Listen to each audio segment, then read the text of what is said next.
Bueno, buenas tardes. Estamos aquí muy bien acompañados por el doctor José Celle Martínez. Y bueno, vamos a hacer unas breves palabras de presentación, pero antes preguntarle cómo está usted. Bienvenido. ¿Qué tal, Beatriz? Bien, por suerte bien, con un poco de fresco como corresponde, pero bien, bien. Esto lo estamos Muchas gracias grabando. por la invitación.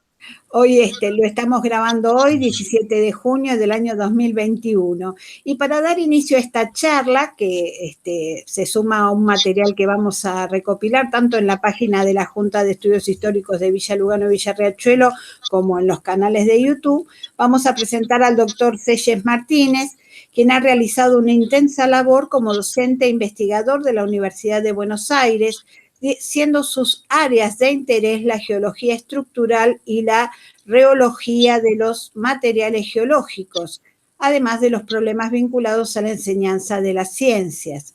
En ambos campos ha participado en proyectos de investigaciones nacional e internacional y publicado sus resultados en revistas de circulación también de los ámbitos nacionales e internacionales, congresos y reuniones científicas del país y del exterior. Ha ocupado diversos cargos en la gestión de la Facultad de Ciencias Exactas y Naturales, habiendo sido director del Departamento de Ciencias Exactas y Naturales en 2 oportunidades. Impulsa actualmente, y creo de eso nos va a contar, la creación de la Asociación para la Enseñanza de las Geociencias. Bueno, interesante el currículum. Nosotros lo hemos tenido la oportunidad de escucharlo en una reunión de la Junta Central, donde nos hablaba de la cisterna de la calle Moreno, que después le vamos a preguntar, pero nos llamó mucho la atención este tema, que es el de la enseñanza de la geociencia. Cuéntenos un poco en qué instancia está ese proyecto. Bueno, venimos luchando en este tema ya desde hace varios lustros, tratando de que la geología primero, como parte de las ciencias de la Tierra, no exclusivamente la geología, también tenemos que ver todo lo que tiene que ver con la atmósfera, con los océanos, entrara en la formación de los ciudadanos. Es un tema que estuvo hace mucho, mucho tiempo en la escuela secundaria y después desapareció. Pero es un tema fundamental en la formación de los ciudadanos porque la geología estudia todo el sustrato donde está sostenida la vida y las relaciones entre los subsistemas y las cosas que van y vienen de un lado al otro son las que terminan diciendo si lo que pensamos hacer es bueno o malo. Entonces, en esa dirección, tratar de, en primer lugar, lograr que se introdujeran contenidos de ciencias de la Tierra, tanto en el primario como en el secundario, o se reintrodujeran, si ustedes lo quieren mejor llamar así.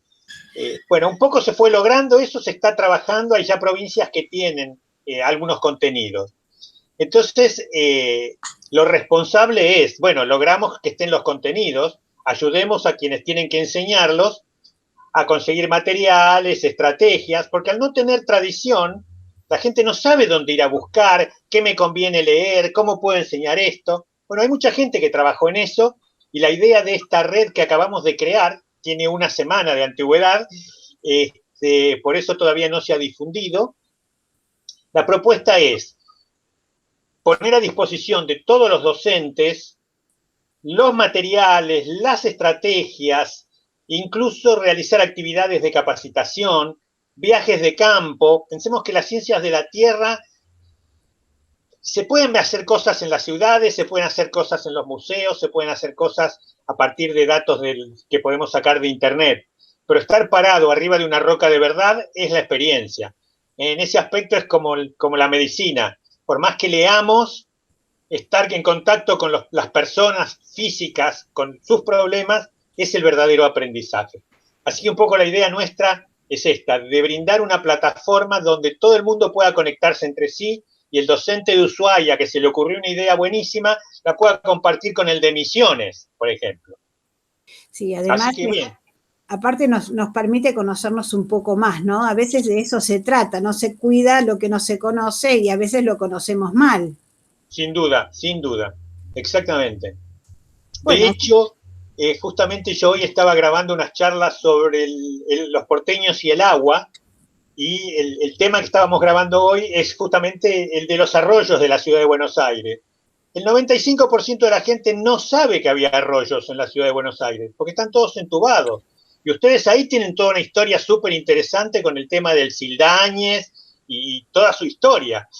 Totalmente, pensar que nosotros somos parte de esa historia que algunos libros llaman como los bañados de flores, siendo Villa Lugano, Villa Riachuelo, Villa Soldati, y también estaba leyendo el otro día algunas crónicas de los primeros habitantes de acá de Villa Lugano, entre ellos Héctor Paniza, que hablaba de querer borrar, o sea, para llegar a la historia y poder contar un poco el inicio, decía, borremos todo lo que está sobre la tierra y empecemos a imaginarnos cómo debían ser estos parajes.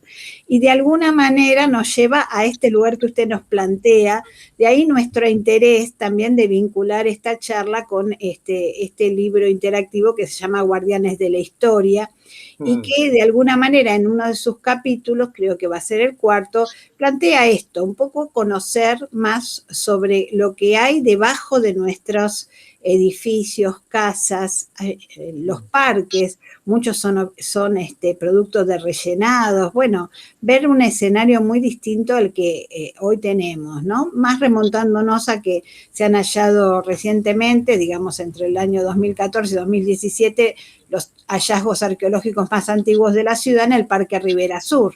Entonces, remontándonos a eso, después les voy a preguntar algo sobre la arqueología y la geología, pero empecemos por el principio.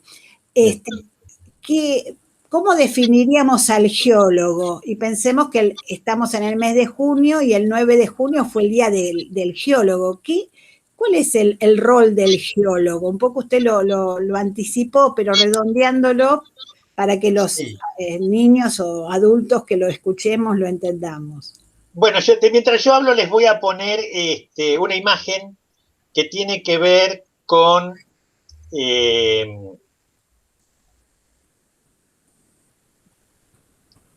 dos aspectos.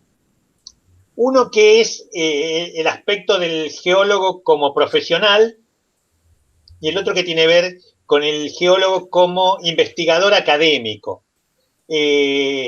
Los temas que se abarcan son los mismos en los dos campos, pero por supuesto uno está más dedicado a la investigación y el otro al uso de esa investigación y de los datos y los resultados del conocimiento que se adquirió para el desarrollo de la vida cotidiana.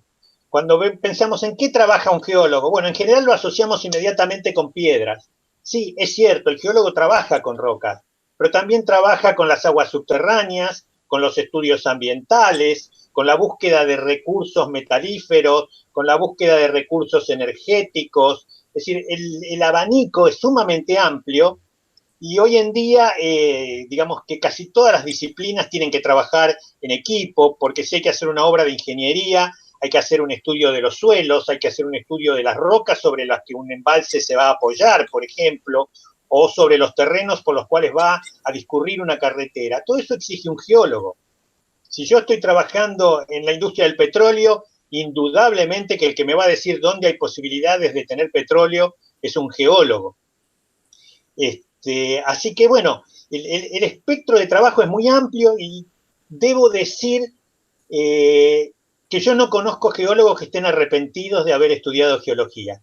Es una profesión como muy absorbente, muy apasionante, y de hecho casi no tenemos alumnos que abandonen. Tenemos pocos alumnos comparados con otras carreras, pero todos se reciben. Y yo creo que tiene que ver con eso, que es una carrera que cuando uno se mete dentro, apasiona, porque tiene algo que tiene mucho de detective. Uno tiene que investigar, que buscar, y además es una ciencia que tiene un aspecto muy histórico. Y las historias son lo que generalmente atraen. Es decir, uno va al cine y se puede sentar 2 horas viendo una película porque la historia lo atrapa. Y no le puede dedicar 15 minutos a lo mejor a otra actividad porque no lo atrapa.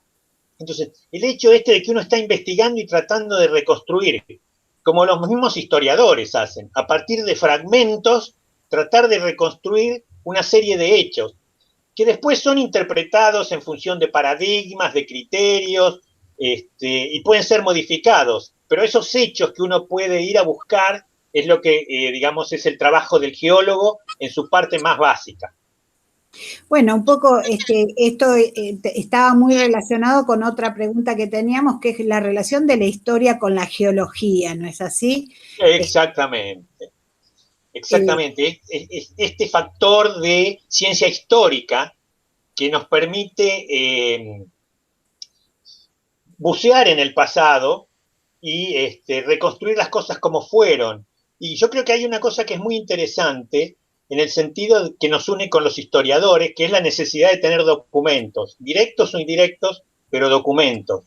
Y en ese aspecto la geología no solo se alimenta a sí misma, sino que, por ejemplo, el océano y la atmósfera no tienen memoria, no tienen dónde guardar lo que pasó. Pero uno puede obtener información de cómo era la atmósfera hace 200 millones de años o 2000 millones de años en función del tipo de roca que encuentra y en función de determinados elementos. Y lo mismo pasa, por supuesto, con el mar, incluso con los organismos marinos. Uno conserva la memoria de la vida, ¿por qué? Porque quedó conservada en el registro geológico. Si no hubiera registro geológico, no habría paleontología. Hay otro contacto con otra ciencia, Sí, ¿no? sí, sí. Y pensaba en el contacto con la arqueología, que muchas veces se confunde a la geología con la arqueología. ¿Puede ser esto? Es muy frecuente.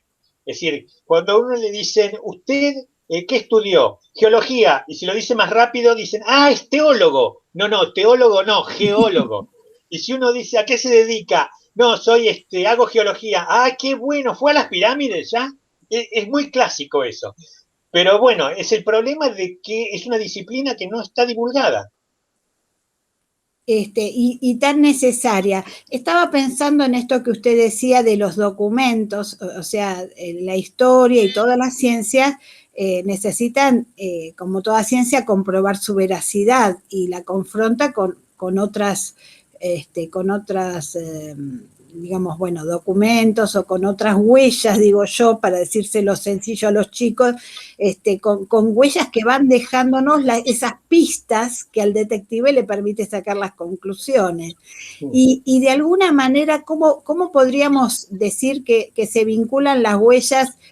Le voy un poquito más adelante, pero por ejemplo, en los hallazgos que nosotros tenemos en el Parque Rivera Sur, donde el ecosistema no está intervenido como está intervenido en el resto de la ciudad, donde recientemente, entre los años 2014 y 2017, se encontraron restos de huesos de animales, restos de algunas vasijas y cerámicas que dejaban quienes eran los habitantes anteriores o prehispánicos. Y cómo, digamos, cómo nos ayudaría la geología en este hallazgo. ¿Qué podríamos buscar dentro del terreno que nos daría alguna huella o pista?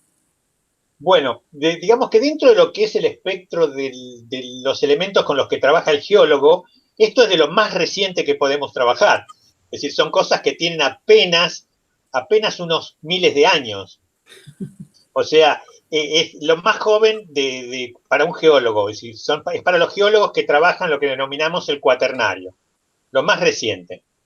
En los últimos miles de años, digamos. No estamos ni siquiera en decenas de millones ni en millones, miles de años. Y ahí podemos trabajar, por ejemplo, por el tipo de sedimentos que hay, si fueron sedimentos depositados por los ríos, si se trata de una ingresión marina que entró por el riachuelo, qué tipo de sedimentos son, si había mucho oxígeno o eran aguas estancadas. Digamos, hay toda una serie de información y además, si existen algunos tipos de organismos que pueden ser recuperados y datados, se puede dar la edad de esos terrenos. Es decir, el trabajo de los arqueólogos con los geólogos está ya muy sistematizado porque, digamos, es un ensamble perfecto. Y esto generalmente, por ejemplo, hay un arqueólogo que solicita el permiso para hacer esta investigación, lo encuentra y se comunica con la Facultad de Ciencias Exactas, o de qué forma habitualmente es el camino en esta Bueno, búsqueda. ya en general los equipos de arqueólogos ya tienen conexiones con geólogos que han colaborado, digamos. Pero por supuesto siempre está la posibilidad de alguien que dice, bueno, no, pero yo con ese grupo de trabajo está con mucho trabajo, yo quiero a alguien que esté más libre. Sí, puede hacer eso, puede conectarse con el Departamento de Geología de la Universidad de Buenos Aires y preguntar, bueno, necesito a alguien que nos dé una mano. De hecho, incluso nosotros en el departamento hemos dictado materias para arqueólogos y han venido a cursarlas, porque les ayuda a entender también lo que después hablan con los geólogos. Empiezan a tener un lenguaje común. Es que es la única manera de interactuar De entenderse. en equipo, claro. Bueno, vamos un poquitito más adelante en la entrevista y la actividad de investigación en las manzanas de las luces que usted realiza, usted está presidiendo hoy el Instituto de Investigaciones de la Manzana de las Luces, ¿es así? Así es, se las voy a mostrar a los que no la tenían muy presente. No, perdón.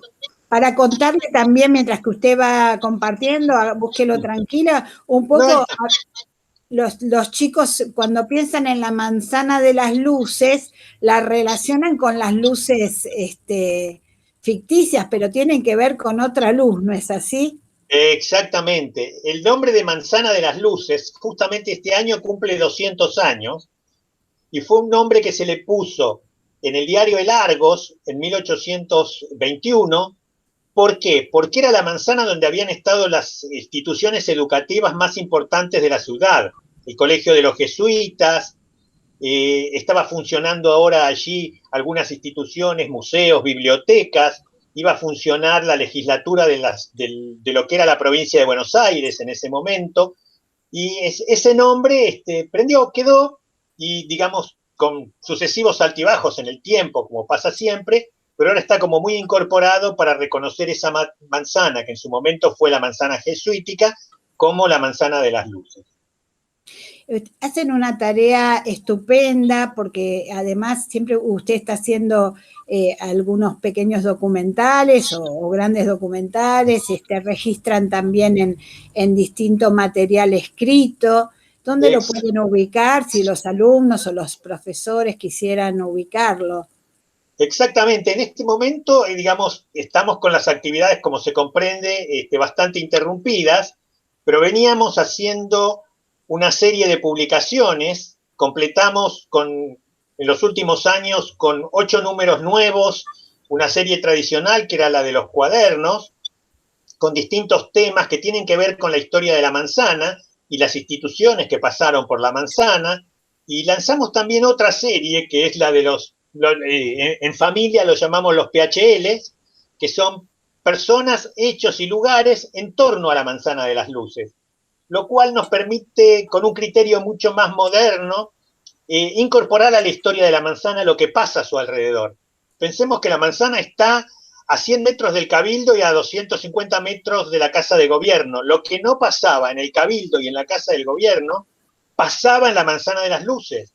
En la Manzana de las Luces, hasta la creación de la separación de la ciudad de la provincia, o sea, digamos, disculpen, la provincia se gobernaba desde la Manzana de las Luces. Se gobernó la nación desde la Manzana de las Luces, en la época de Rosas, y después cuando, digamos, el Congreso funciona ahí. Mitre jura como presidente en la Manzana de las Luces. Es un lugar, yo siempre digo, con la diferencia de escala que ustedes quieran, es nuestro foro romano. Ahí nacieron millones, muchas instituciones, muchas sociedades, casi todas las sociedades científicas que aún el día de hoy existen, nacieron en la Manzana de las Luces. El Museo de Ciencias Naturales nació en la Manzana de las Luces. La primera exposición de arte que se hace en Buenos Aires se hace en la Manzana de las Luces. Es impresionante todo lo que pasó y que no está difundido. Es decir, a mí me asombra mucho.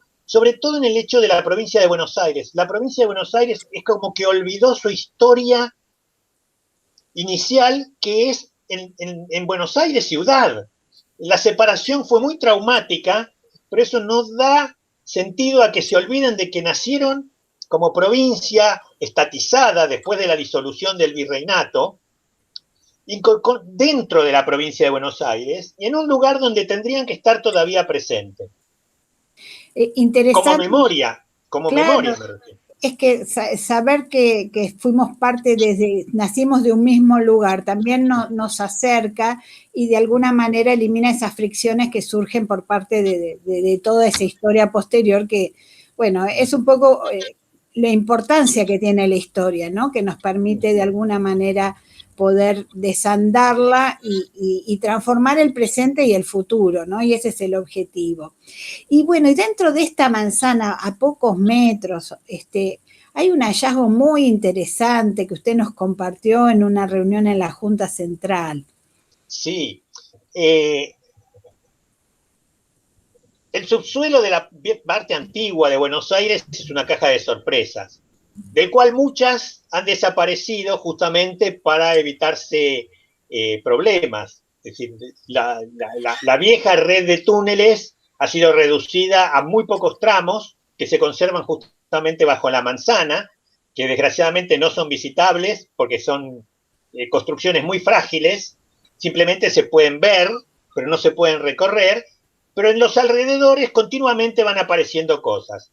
Y en esta obra que se hizo en Moreno 550, apareció esta cisterna muy grande, muy importante, que es la que están viendo en la pantalla ahora, pero que no es única en el predio. En ese predio aparecieron muchísimos pozos de agua, pozos ciegos, pozos de basura, que están todos vinculados a la historia de ese predio, que, retomando lo que decíamos recién de la provincia de Buenos Aires, ese predio fue la casa de la familia Escurra, y cuando Rosa se casa con su mujer, que es Encarnación Escurra, y se va a vivir ahí. Y vive toda su vida en ese lugar hasta que se muda a el caserón de Palermo. Y desde ahí gobernaba la provincia y desde ahí gobernaba digamos, la parte que él manejaba de los negocios de la nación. La cisterna no es de esa época, la cisterna es muy probablemente hecha inmediatamente después, cuando esto pasa a ser casa de gobierno de la provincia de Buenos Aires, que hacía falta mucha más agua de la que hacía para una familia, por más grande que fuera la familia, y muy poco antes, además, de que se hiciera la parte de redes de aguas domiciliarias, con lo cual tuvo muy poco tiempo de uso, y finalmente fue cegada y rellenada con cosas.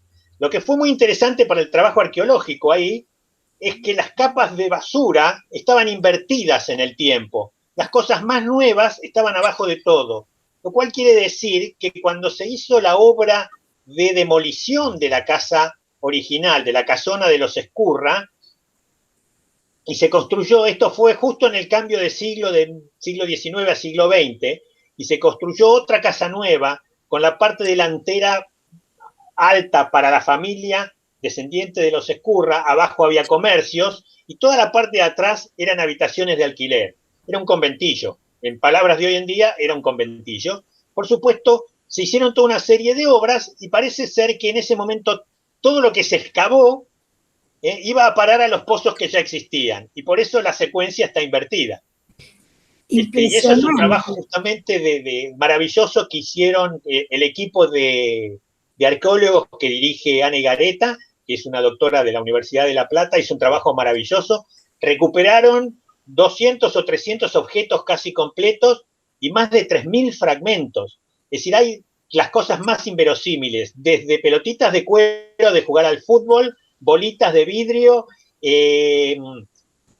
¿cómo se llama esto? Botellas, de una enorme variedad de botellas, e incluso muchas piezas de loza y de porcelana que eran del uso cotidiano. Y ahí había muchas piezas de loza que van a estar expuestas, que están expuestas ya en lo que va a ser el museo, ¿no? Exacto, ahí todo este material recogido es propiedad del gobierno de la ciudad. La ley dice que todo lo que es arqueología urbana pasa al gobierno de la ciudad, al área de patrimonio. Entonces, digamos, lo que se está haciendo en el lugar con muy buen criterio es un museo de sitio donde la gente que va a ser una plaza abierta, el edificio deja un espacio para ese museo de sitio, visitable desde la calle sin tener que pedir ingresar a un edificio, digamos, en particular, y va a haber exposiciones y se va a poder ver las cisternas, justamente.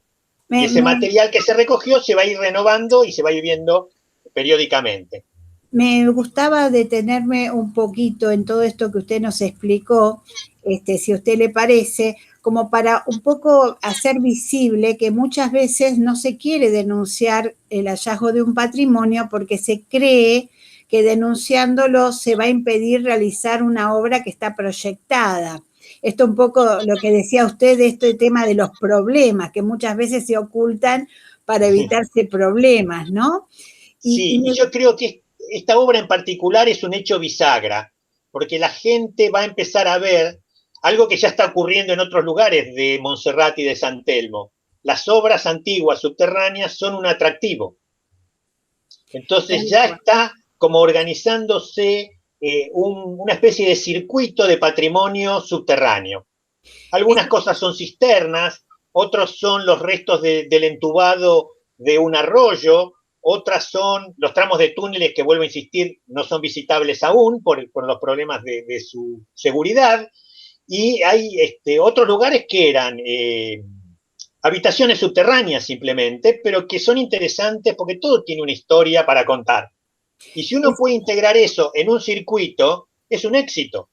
Totalmente, valoriza y revaloriza también la importancia del lugar y también genera un hábito en los vecinos, en los niños, en los que comienzan a vincularse con esta historia oculta, con esto que usted decía al principio, de ir encontrando esas huellas que el detective le permite investigar. Exactamente. Un poco... Bueno, cosas muy increíbles. Contaba el otro día la arqueóloga, entre las botellas que encontraron una botella con una larva de mosca, se pudo identificar la especie, pero era curioso porque era una mosca muy rara que solamente está asociada a la sangre, la botella tenía sangre, entonces, bueno, a ver qué pasa con esto, era sangre de pato, y de ahí a donde salimos, a un menú que era muy común en determinado momento, que era pato a la sangre. Ah, mire usted. Sí, sí, hay toda una especialidad maravillosa. Yo me voy enterando de esto porque me lo van contando a medida que uno va entrando en el juego de estos temas. La parte de la arqueología culinaria, de reconstruir lo que la gente comía, cuánto se bebía, cómo se bebía, es decir, es muy interesante y ya es un campo especial, ya hay gente que se especializa en eso.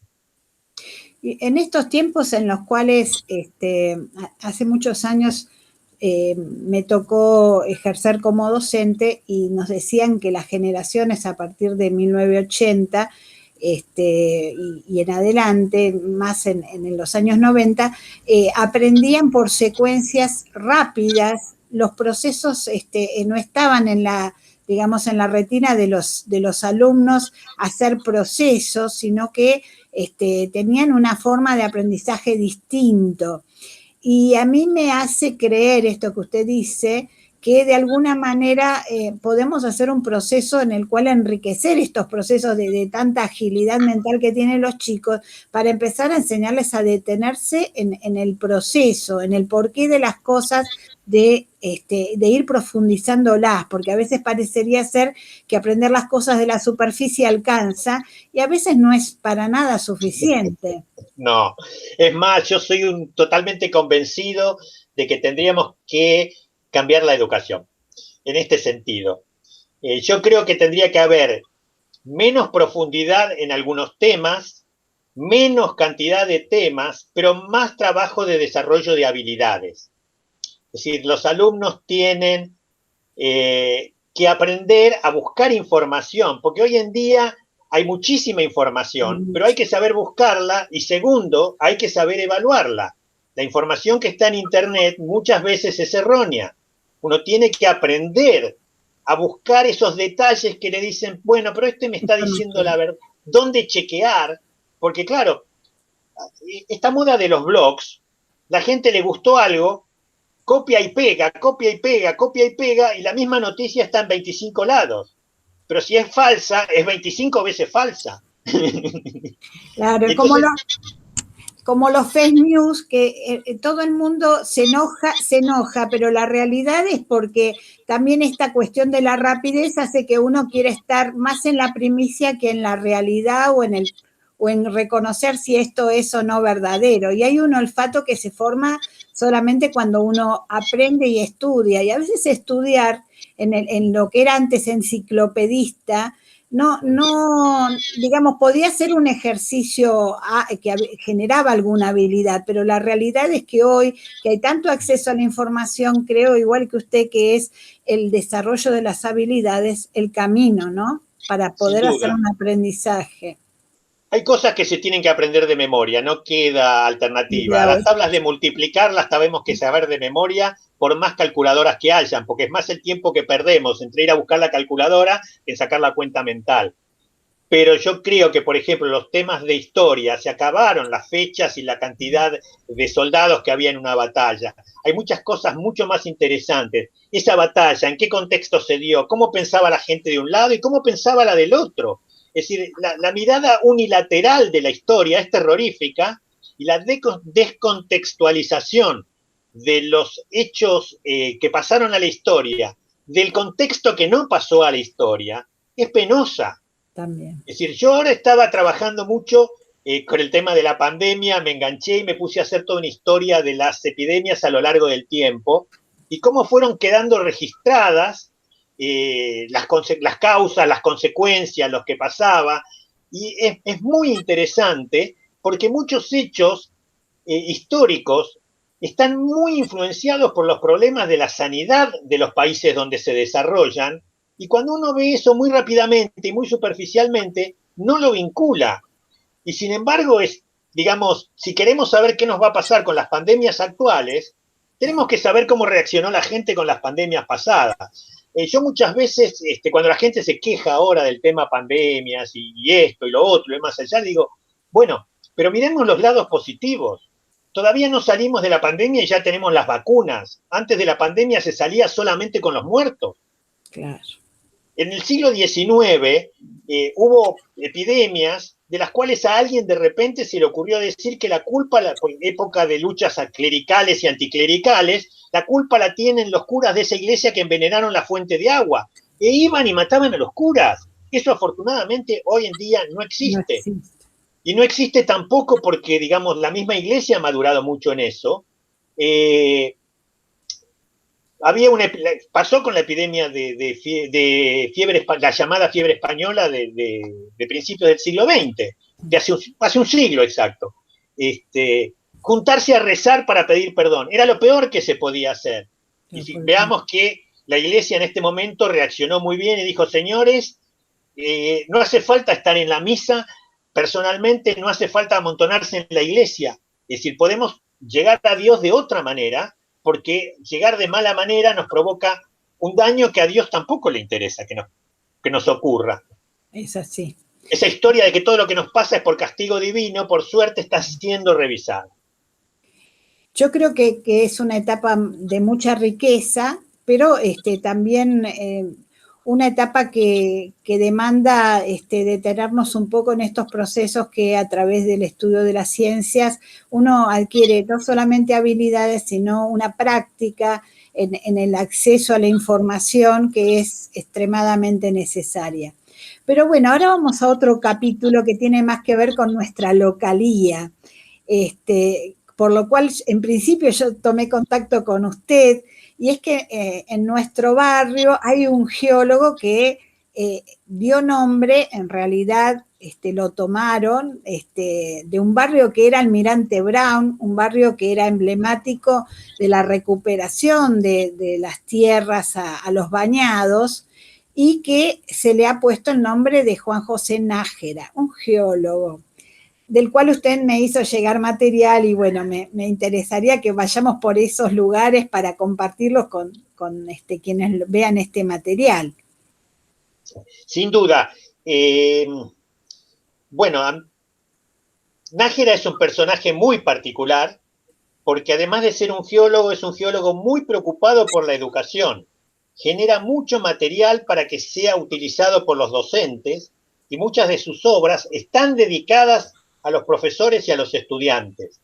Trabajó algo en Ciudad de Buenos Aires, trabajó mucho en la localidad de Sierras Bayas, en Olavarría, pero él era de Gualeguaychú, era de Entre Ríos, y hay muy pocas fotos que se conservan de él, pero la que, digamos, si ustedes quieren, yo ahora comparto con ustedes.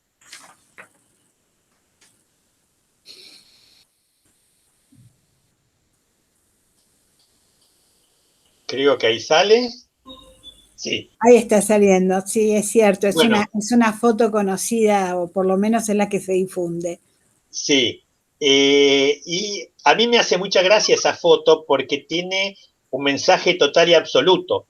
Nájera se fotografía. Esto yo estoy casi seguro que es Sierras Bayas y por unos indicios de unas estructuras que se ven en las rocas que no vamos a charlar ahora, creo que sé hasta qué cantera es. Pero a lo que es importante... Es interesante que usted lo marque, porque también si hay algún alumno interesado en la materia, puede darse cuenta cómo las huellas están ahí nomás, hasta en la visión de una fotografía, ¿no? Claro, y fíjense que hay un mensaje acá. Él se retrata junto a su libreta de campo, donde el geólogo anota todo lo que ve, con su herramienta, que es una piqueta, y con su otra herramienta, que es una brújula, con la cual mide las direcciones. Es decir, está toda la profesión ahí, no es una persona sentada, es un geólogo. Eso no es ingenuo, eso está realmente montado. Y habla de cuál era la idea de este hombre cuando se presentaba como geólogo y cuando le daba, él dedica un atlas geográfico a los primeros 100 geólogos que la República necesita. Él es el segundo geólogo que se recibe en la Universidad de Buenos Aires. El primero es Franco Pastore, pero es el primero que hace una tesis doctoral exclusivamente geológica, digamos. El primer geólogo argentino es alguien que tampoco nadie llama por su título de geólogo, que fue lo que fue toda la vida, incluso llegó a director del Servicio Geológico, que es Sobral. A Sobral todo el mundo lo conoce por alférez, y él fue alférez durante 4 o 5 años. Es cierto. Pero después renunció porque la Armada no le daba permiso para ir a estudiar geología a Noruega. Entonces renunció y se fue a estudiar geología a Noruega y nunca más volvió a la Armada. Trabajó toda la vida como geólogo. Pero todo el mundo habla del alférez Sobral, nadie habla del doctor Sobral. Así que bueno, Nájera es importante también por otra cosa y creo que posiblemente la vinculación a esta otra cosa que voy a contar ahora es la razón por la cual toma el nombre el barrio. Nájera es el que impulsa la idea de que los recursos naturales que están en la plataforma continental pertenecen al país, no son internacionales. Él lo hace sobre todo porque en ese momento, digamos, la segunda década, la tercera década del siglo XX, está en expansión la idea del petróleo en la plataforma continental y de la minería en la plataforma continental. Entonces, él desarrolla esta idea que luego se plasma en una ley. Es decir, y duplica o multiplica la superficie de la Argentina, el trabajo, digamos, que él impulsa y origina. Y luego, por supuesto, se amplía la definición, digamos, y se protege también lo que tienen las aguas que están sobre la plataforma continental, y todo esto ahora está siendo revisado y se va a llegar a un nuevo orden mundial, digamos, criterios nuevos para definir cuáles son los bordes de la plataforma continental, etcétera, etcétera. Pero no nos tenemos que olvidar de estos trabajos que fueron absolutamente pioneros y muy importantes para nuestro país. Sobre todo porque nuestro país tiene una plataforma continental muy importante y muy rica. Quizás cuando tenemos alguna dificultad volvemos a recuperar el interés o el conocimiento por la importancia de determinadas profesiones, y creo que realmente el aporte de Juan José Nájera es trascendente para todo, para el país, para el conocimiento, pero fundamentalmente para la riqueza y el territorio. Y el único que le hace un reconocimiento es su propio terruño, ¿no? En Entre Ríos le hacen un monumento muy interesante. Yo no he visto nada más, otra cosa más que el ponerle nombre a este barrio y a alguna otra calle, pero no he visto. Quizás usted conoce algún otro homenaje que le hayan hecho.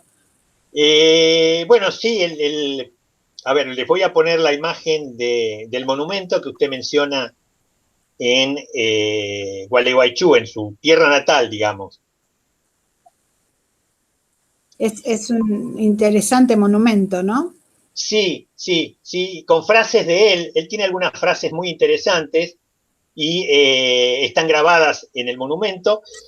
Y ese monumento se inauguró, ahora no me acuerdo el año, yo era estudiante en la universidad, así que fue en la segunda mitad de la década del 70. Dice, Y, en la ficha dice 1979.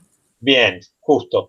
Y digamos, a iniciativa de un grupo de geólogos de acá de Buenos Aires, y con todo el apoyo, por supuesto, de la gente de Gualeguaychú inmediatamente. Y la verdad que yo tuve oportunidad de ir, fue una de mis primeras actividades como alumno de los últimos años de la carrera, y enterarme quién había sido Nájera, justamente. Y una de las cosas que yo estoy muy orgulloso, la Asociación Geológica Argentina ha instituido una serie de premios, y el premio a la gente que trabaja en la divulgación de la geología y en la enseñanza fuera de la universidad lleva el nombre de Nájera, es el premio Juan José Nájera, y es el único premio que yo tengo, y la verdad que estoy muy orgulloso de él, porque casi es como un mandato. Es decir, bueno, sigamos con esta obra. Nájera murió pobre, gastó mucho de su dinero en divulgar el conocimiento geológico, en crear material que regalaba. En ese aspecto, bueno, y el mismo Nájera lo admiraba. Fue una figura que tiene un paralelismo muy importante con Moreno. El perito Moreno también, todo el mundo lo conoce por el perito, pero hizo un trabajo enorme de educación, es el fundador de los jardines de infantes en la Argentina, es el que puso la copa de leche en las escuelas. Nadie lo recuerda por eso. Hay ciertos detalles de la vida de los hombres que pasamos inadvertidos, pero un poco en bueno, lo llevo al libro porque vamos a utilizar mucho este material en relación a esto, y lo que destacamos, el primer capítulo está relacionado con la identidad, pero siempre partiendo de que cada persona tiene una elección en la vida, una elección personal. Ojalá que muchos alumnos se inspiren en esta vocación del geólogo tan importante, con la pasión que usted la transmite, que de alguna manera replica esto que usted cree que es una misión, que es la forma en que Nájera lo divulgó. Y para cerrar, ¿le parece que hablemos un poquito de la importancia de la tierra? Uno de los personajes del libro es un ambientalista, y a veces se cuida el medio ambiente, pero no sé si se conocen todos los aspectos. Bueno, sí, es un tema sobre el cual la humanidad tiene que reflexionar mucho en este momento. La vida, desde que aparece, hace 3.500 millones de años, tiene impacto sobre la naturaleza. En ese momento, digamos, el impacto más notable es que se expanden algas y bacterias y cubren toda la superficie terrestre, por decirlo de alguna manera, y empiezan a vivir. Y vivir significa procesos químicos, y esos procesos químicos empiezan a alterar la composición de la atmósfera. La atmósfera de hace 3.000 millones de años era reductora. ¿Qué quiere decir esto? Que no tenía oxígeno. En realidad, lo que hace la vida a lo largo de toda esta historia del progreso geológico de la vida, del cambio y el progreso de los organismos, es que cada vez es más dependiente del oxígeno que se ha ido generando. La atmósfera cada vez tiene más oxígeno y llegamos a los valores de hoy, digamos. Y hay muchas especies que hoy, si la atmósfera fuera de repente reductora, desaparecían, porque no necesitan el oxígeno para vivir. Están diseñadas químicamente para consumir oxígeno. Bueno, ese cambio que tardó, se fue desarrollando a los centenares de millones de años, hoy en día el hombre puede producir cambios en tiempos mucho menores, mucho más reducidos, y que pueden ser muy graves en sus consecuencias. Lo suficientemente graves como para que además no podamos prevenirlas porque no las conocemos. Es decir, lo que llamamos hoy en día los estudios sistémicos, el hecho de mirar las cosas desde distintas perspectivas, sumado al conocimiento científico que tenemos hoy en día, nos permite poder decir con sensatez, con certeza, que no sabemos todo lo que deberíamos saber, que tenemos que seguir estudiando y que tenemos que tener cuidado antes de tomar determinadas determinaciones. Y en ese aspecto yo tengo un comentario que es un poco cruel, digamos, ¿no? El hombre puede hacer lo que quiera, pero la historia geológica se va a seguir desarrollando y la que se va a perder va a ser la historia del hombre. El hombre puede desaparecer del planeta, la vida posiblemente prosiga con otras condiciones y se recupere, ya lo he hecho muchas veces. Ha habido grandes periodos de extinción y recuperación de un nuevo tipo de vida que se adapta a las nuevas condiciones. Pero si el hombre elimina las condiciones en las cuales él puede sobrevivir y desaparece, no va a haber un nuevo hombre en 4 días. El desarrollo del ser humano tan complejo llevó, como decíamos recién, más de 3.000 millones de años. Es decir, destruir al hombre va a permitir que otras especies ocupen su espacio, se va a replantear todo lo que es el equilibrio biológico sobre la Tierra, pero la humanidad habrá desaparecido. Ahora, si todo eso es nada más que porque queremos consumir todos los recursos que hay, vivir mucho mejor de lo que podemos y no controlar nada de lo que hay que controlar, bueno, no tiene sentido. Qué buen mensaje, me parece el más oportuno para cerrar este momento, que la verdad que le agradecemos, lo disfrutamos, creemos que lo van a disfrutar muchos también, y seguramente se dará otra oportunidad para seguir tratando otros temas que son de interés general. Y en particular a todos los curiosos que quieran saber más sobre la Tierra, sobre todo lo que hay debajo de lo que hoy vemos, ¿no? Y de lo sin que duda, sin duda. Si en algún momento ustedes creen oportuno, podemos preparar algún tema en particular. Hoy en día hicimos como un abanico de cosas, pero si en algún momento quieren un tema en particular, con mejores ilustraciones, con detalles, lo preparamos. Es algo que me gusta hacer. Bueno, nosotros se lo agradecemos muchísimo y bueno, será entonces hasta otra próxima oportunidad. No sé si ahora nos puede dejar algún dato para que puedan contactarse todos aquellos docentes que quieran ser parte de los conocimientos de esta enseñanza que es de las geociencias. Si nos quiere dejar el dato. No, pero no se preocupen. Sí, estoy buscando el papelito porque como esto es tan reciente. Es nuevo, es novedoso. Por algún lado había anotado cuál era el correo electrónico nuevo de... Acá lo tengo. Perfecto. Es info red Citia, con C. Citia. @gmail.com. Es sencillo. Info red Citia, con C, @gmail.com. Bueno, exacto. Info red Citia, todo junto. Perfecto. Así que bueno, le agradecemos muchísimo y bueno, y nos vamos con este plus que es poder sumarse a tener conocimientos para llevar a todos los niveles desde el mejor lugar. Así que le agradecemos mucho. El agradecido soy yo por la oportunidad de poder comunicar y charlar las cosas que, como ustedes ven, me apasionan. Y bueno, quedamos disponibles para cualquier otra oportunidad. ¿Cómo no? Bueno, muchas gracias, doctor José Selles Martínez. Hasta luego.